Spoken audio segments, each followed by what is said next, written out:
Hello, I'm Mary Catherine Gallagher. Just kidding. My name is Casey, and I live with borderline personality disorder.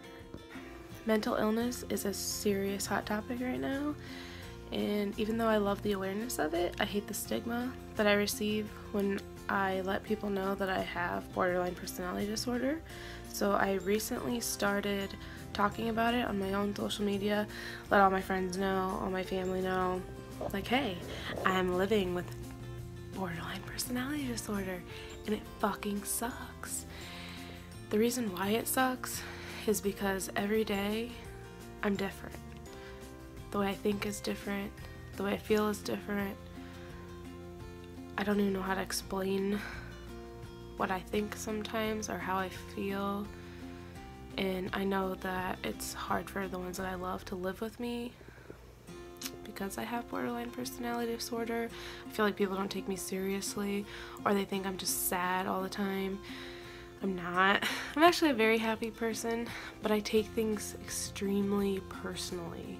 So for me, it's like I go to the store and I have some lady checking me out and I'm getting groceries and she's super happily, I will vibe off her and I'll get bubbly back. Well, if I get somebody, well, the sun's making me all fucking crazy. So anyway, if I vibe off her and say she's being a crazy bitch to me, I end up getting really moody really fast, and it's not like I can leave it alone. I think about it all day long. A year from now, I'll think about it during sleep. I'll be like, why was that lady so rude to me? What was I doing that made her hate me so much? I feel like when I decided to tell people that I was borderline, they ended up making me feel like I'm no longer valid when I talk about things or how I feel, or you're just crazy, or your feelings are invalid. Crazy. You don't tell someone with mental illness that they are crazy. See, and I'm no longer medicated. My story last year, I couldn't figure out why I was so sad. I was so sad, and I felt like my kids deserved better than me. Oh, sorry. My husband treats me like a princess, and I was mean to him all the time. I had a lot of self-loathing,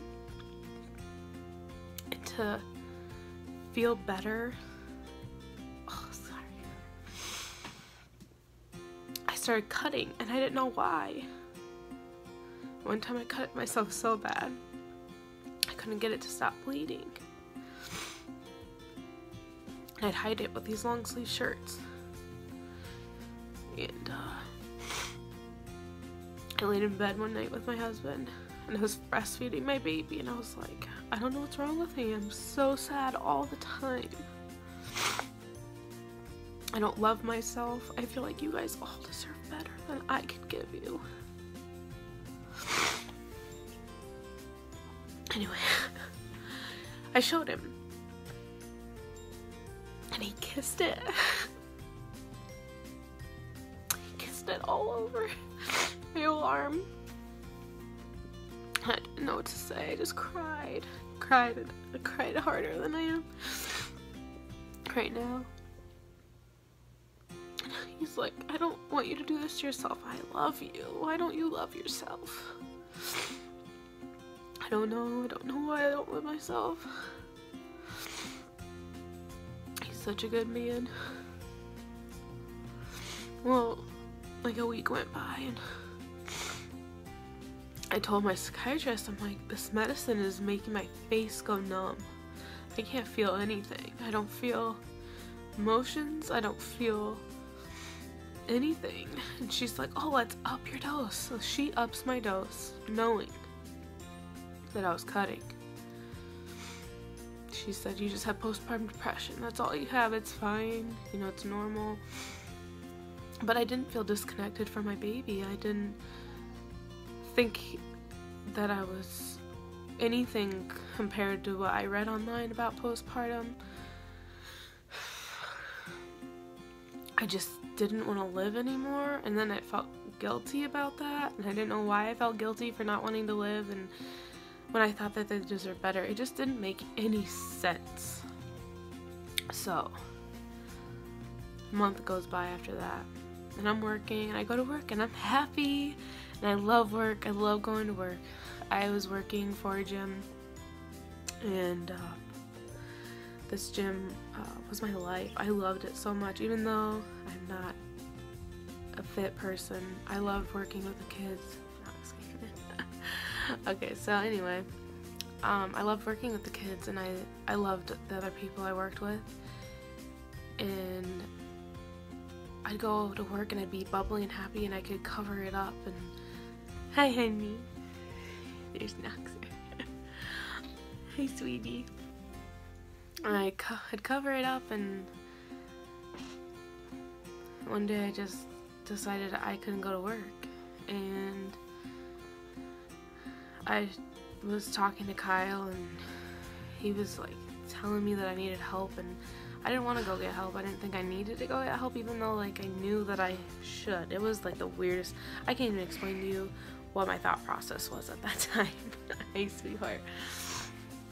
I got out of the car and I went to the park, and it was right next to where we lived, and literally a block away from where we were at, or at a stop sign. So I just went to the park, and I texted my mom, and I said, I need help. And I sat at the park, and I cut myself, and I texted her, and I said, I don't know what to do. Like, I just got in a fight with Kyle. I walked out of the car, and I was like, I'm sure he's looking for me.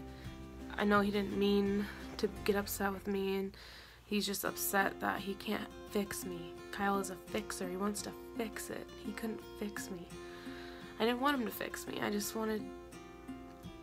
I guess I don't even know if I wanted him to fix me. I can't even explain if I did. So she goes, where are you? She comes and picks me up. And then I go and I get committed. And it was the hardest thing, showing my dad my arm.